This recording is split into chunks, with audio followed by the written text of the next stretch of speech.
चंद्रशेखर आज़ाद का बिहार में एंट्री फिर होने वाला है। मथुरा में जिस प्रकार से चंद्रशेखर आज़ाद के काफिले पर हमला हुआ था, आपको बता दें कि चंद्रशेखर आज़ाद 8 तारीख को पटना आए हुए थे, लेकिन एक बार फिर से बिहार में चंद्रशेखर आज़ाद की एंट्री होने वाली है।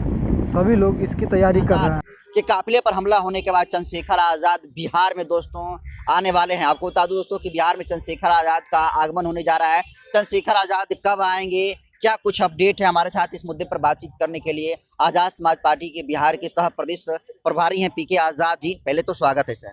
आपको भी बहुत बहुत धन्यवाद और सभी दर्शकों को मेरे तरफ से, आपके चैनल के सभी दर्शकों को मेरे तरफ से जय भीम, जय भारत, जय संविधान। चंद्रशेखर आज़ाद बिहार आ रहे हैं क्या सर? हमारे नेता आजाद समाज पार्टी भीम आर्मी के चीफ आदरणीय भाई चंद्रशेखर आज़ाद जी बिहार के धरती पर आ रहे हैं। वो भी बिहार की धरती जो है, बिहार जिला का कैमूर जो जिला है, वहाँ एक कुरारी धाम है जो रविदासों का बहुत बड़ा गढ़ है। कम से कम 20 से 30 हजार, 40 हजार, 50 हजार की संख्या में रविदास समाज के लोग जुटते हैं और संत रविदास की पूजा अर्चना करते हैं, जयंतियाँ मनाते हैं।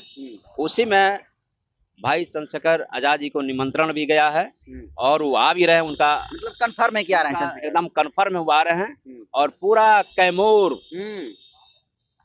आपका, उसके नियरेस्ट जिला आपका बक्सर, रोहतास जिला पूरी तरह से तैयार है। खासकर रविदास समाज के लोग, खासकर बहुजन समाज के लोग भाई चंद्रशेखर जी को सुनने के लिए, और जो आज के डेट में जो है बहुजन शेख के रूप में जो स्थापित है भाई चंद्रशेखर जी, जो आपको संसद भवन में दहाड़ते हैं, चाहे वह बहुजन समाज का मुद्दा हो या आपको SC ST OBC का मुद्दा हो या आपको जो है महाबोधि टेम्पल एक्ट का मुद्दा हो, यानी तमाम मुद्दा को लेकर के इस देश में और कोई दहाड़ता है, देश में कोई बहुजन मुद्दा को उठाता है, बहुजन मूवमेंट को लड़ाई लड़ने वाला कोई शेर है तो भाई चंद्रशेखर जी हैं। उनका कैमूर के धरती पर स्वागत है। लोग सुनने के लिए बेचैन है चंद्रशेखर, सुनने के लिए लाखों की संख्या हम लोग जुटेंगे और भाई चंद्रशेखर जी को सुनेंगे। और पूरे बहुजन समाज बिहार के लोग ये मन बना लिया है कि भाई चंद्रशेखर जी के नेतृत्व में बिहार बदलेगा और बिहार में जो दलित मोमेंट, जो बहुजन मोमेंट है, वो आगे बढ़ेगा। और चंद्रशेखर जी जो यहाँ पर आ रहे हैं वो पूरे के पूरे बहुजन समाज, खासकर कैमूर जिला, उनको सुनने के लिए बेताब है कि भाई चंद्रशेखर जी आएंगे, उनका दिशा निर्देश होगा और उनके दिशा पर जनता वो काम करेगी। चंद्रशेखर आज़ाद के ऊपर जिस तरीके से मथुरा में हमला हुआ है, उसके बाद ये संभावना जहाँ कहीं भी बन रही है कि चंद्रशेखर आज़ाद जा रहे हैं तो हमला होने की पूरी संभावना बन रही है। क्या कुछ सुरक्षा के इंतजाम वहाँ पर किए जा रहे हैं? हम लोगों ने DGP को लेटर दिया है, हमने कैमूर के आपका जिलाधिकारी से लेकर के SP को दे दिया है, स्थानीय थाना को दे दिया है। और सबसे बड़ी बात है, हमारे भीम आर्मी आजाद समाज पार्टी के जवाज सिपाही हम लोग खुद तैनात है कि सारा प्रशासन एक तरफ, हम लोग जो चंद्रशेखर भाई के सुरक्षा में हम लोग काफी हैं। और ऐसे भी पूरे सरकार को महकमा में हम लोग एप्लीकेशन भी दे दिए हैं और मैं खुद जा भी रहा हूँ वहाँ पर और पूरे जायजा लूंगा। और वहाँ पर जो है भाई चंद्रशेखर जी को कोई प्रॉब्लम नहीं है। वहाँ पर एक नया इतिहास रचा जाएगा और भाई चंद्रशेखर जी इतिहास रचेंगे। उनको सुनने के लिए लाखों लोग जो है बेताब है उनको बात को सुनने के लिए। चुनाव काफी नजदीक है, 5-6 महीनों के बाद जो चुनाव की तिथियां घोषणा होगी, ऐसे में क्या लग रहा है चंद्रशेखर आज़ाद का बिहार आना, क्या कुछ मैसेज है, कुछ चुनावी मैसेज भी है इसमें? आपको 1 महीना पहले इसे आपका मिलर स्कूल में पूरा भर गया था, आपने देखे थे और सारी पार्टियां जो है कि कान खड़ी हो गई थी और 243 सीटों पर आजाद समाज पार्टी चुनाव लड़ेगी और 243 सीटों पर आजाद समाज पार्टी अपने तैयारी में जुट गई है। और आपका जो है बूथ लेवल से लेकर के जिला स्तर, ब्लॉक लेवल, सारा विधानसभा स्तर, सारी कमेटियां बन रही है, युद्ध स्तर पर बनाए जा रहे हैं। और यहाँ पर 2025 का जो विधानसभा होगा, ये चौंकाने वाला परिणाम होगा। आजाद समाज पार्टी के बगैर किसी की सरकार नहीं बनेगी। आजाद समाज पार्टी आपकी सरकार बनाएगी तो बनाएगी। तो क्या लगता है ये जो चुनाव है काफी महत्वपूर्ण चुनाव होने वाला है, गठबंधन से चुनाव लड़ेगी आजाद समाज पार्टी या बिना गठबंधन की? ये हमारे तय हमारे नेता करेंगे, हमारे जो नेता हैं वो आपको तय करेंगे। लेकिन हमारा 243 सीट पर हमारी तैयारी चल रही है। 243 सीट पर हम लोग मजबूती से काम कर रहे हैं और बाकी गठबंधन होगा ना होगा इसका आपको बैठ के कमेटी करेगी, हमारा नेता जो चंद्रशेखर जी तय करेंगे। लेकिन सर कुछ दिन पहले ही बीपीएससी के मुद्दा को लेकर जिस तरीके से आजाद समाज पार्टी, असदुद्दीन ओवैसी जी की पार्टी, एआईएमएम पार्टी जो है, पप्पू यादव, तीनों लोग जिस तरीके से मिलकर सड़कों पर उतरकर बीपीएससी अभ्यर्थियों के समर्थन में बिहार बंद करने का काम किया, ऐसे लोग अंदाजा लगा रहे हैं कि इन 3 पार्टियों का अलायंस जो है इस चुनाव में हो सकता है। देखिए, मनवादियों के खिलाफ, हम्म, अम्बेडकरवाद के खिलाफ हम्म, जितनी भी शक्तियां हैं, हम्म, मनवादियों के खिलाफ जो है, जो पार्टियां हैं लाइक माइंडेड है, वह साथ आती है, तो उसमें कोई गुरेज नहीं है। हम मिलकर भी आपको ये करेंगे, लेकिन ये इसका अंतिम फैसला जो होगा ये हमारे राष्ट्रीय अध्यक्ष जी करेंगे।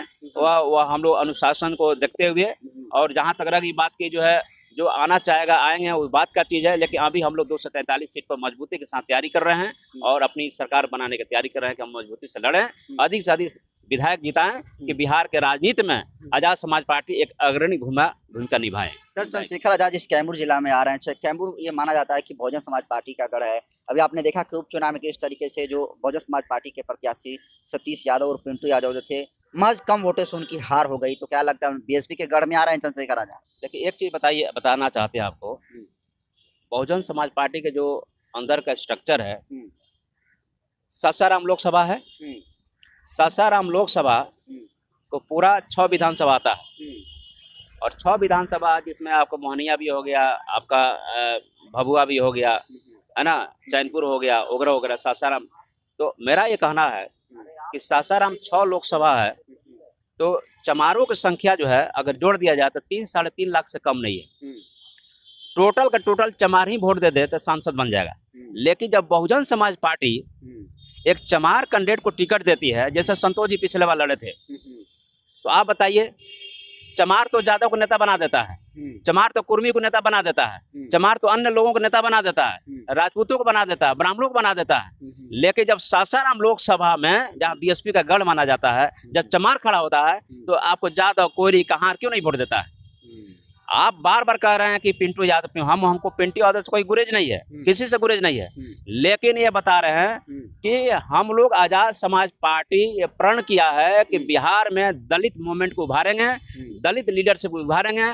हम अभी तक जो है, चाहे वो चमार जाति के लोग हो, चाहे आपको दुसा, धोबी, पासी, मुसरिया, तथाकथित खासकर चमार जाति जो है यहाँ पर बिहार में, दलित जाति जो है, वो देखते हैं कि नेता दूसरों को बना देता है, अपने लिए नहीं बनता है। लेकिन ये 2025 का जो चुनाव होगा, आपको दलित मूवमेंट को, दलित नेतृत्व को उभारने के लिए लड़ाई होगी, और इसके लिए हम लोग काम करेंगे। और चुनाव नजदीक, ऐसे में बहुत सारे लोग सवाल ये खड़ा कर रहे हैं कि जिस तरीके से बीएसपी का ग्राफ गिर रहा है, जिस तरह चंद्रशेखर आजाद चुनाव लड़ रहे हैं, उनकी भी पार्टी जो है महज कम वोटों से जितने से रह जा रही है, ऐसे में लोग कह रहे हैं कि बीएसपी और एएसपी का अलायंस अगर हो जाए तो पूरे देश में क्रांति आ जाएगी।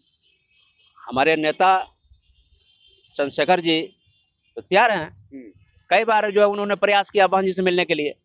अब बहन जी जो है कभी कुछ बोलती हैं, कभी कुछ बोलती हैं, या उनका नेता लोग बोलते हैं, बहन जी ना भी बोले तो नेता लोग बोलते हैं। हमारे तो नेता जो है चंद्रशेखर जी बहन जी से मिलने के लिए बेताब हैं, बहन जी बुला लें, बात कर लें, फोन भी लगा देते हैं, स्टूडियो फोन भी लगा देते हैं। तो हमारे नेता में कोई कमी नहीं है। और अगर बहन जी अगर चंद्रशेखर जी को उत्तराधिकारी बना देती हैं, आगे बढ़ा देती है, तो हमें कहाँ प्रॉब्लम है? कोई प्रॉब्लम नहीं है। उत्तराधिकारी का आप इतना बड़ा सपना देख लिए हैं। उत्तराधिकारी का मतलब होता है कि आप बताइए, उत्तराधिकारी कौन होता है? जो सबसे बड़ा काम करता है।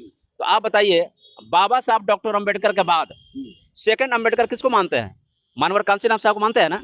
अब मानवर कांसीराम साहब के बाद है आपको सबसे बड़ा लीडर किसको मानते हैं? बहन कुमारी मायावती हैं। अब बहन कुमारी मायावती के बाद आप किसको मानते हैं? आप बताइए ईमानदारी से। चंद्रशेखर आजाद ही सबसे ज्यादा लड़ रहे हैं। तो चंद्रशेखर आजाद तो उत्तराधिकारी का मतलब कि आपके धन संपत्ति का नहीं। अगर अंबेडकर विचारों का उत्तराधिकारी, अंबेडकर विचारों का उत्तराधिकारी, जैसे मान लिया कि बुद्ध है, बुद्ध विश्व शांति का प्रतिष्ठाता गौतम बुद्ध है, तो बुद्ध के उत्तराधिकारी कौन बने? सम्राट अशोक बने विचारों का। और सम्राट अशोक के बाद अगर इस भारत में कोई सबसे बड़ा उत्तराधिकारी बना तो बाबा साहब अम्बेडकर बने। अब बाबा साहब अम्बेडकर के बाद कोई उनका विचारों का उत्तराधिकारी कोई बना तो मानवर कांसीराम साहब बने। और मानवर कांसीराम साहब के विचारों का उत्तराधिकारी कोई बना तो बहन जी बनी। और बहन जी के बाद विचारों का उत्तराधिकारी कोई बना तो भाई चंद्रशेखर जी बने। इसलिए उत्तराधिकारी का मतलब ये नहीं होता है कि आपका धन संपत्ति, यहाँ राजनीति में धन संपत्ति नहीं, यहाँ जो है विचारों का उत्तराधिकारी। और विचारों का उत्तराधिकारी बहन जी के बाद इस देश में कोई है तो भाई चंद्रशेखर जी हैं। इसलिए मैंने कहा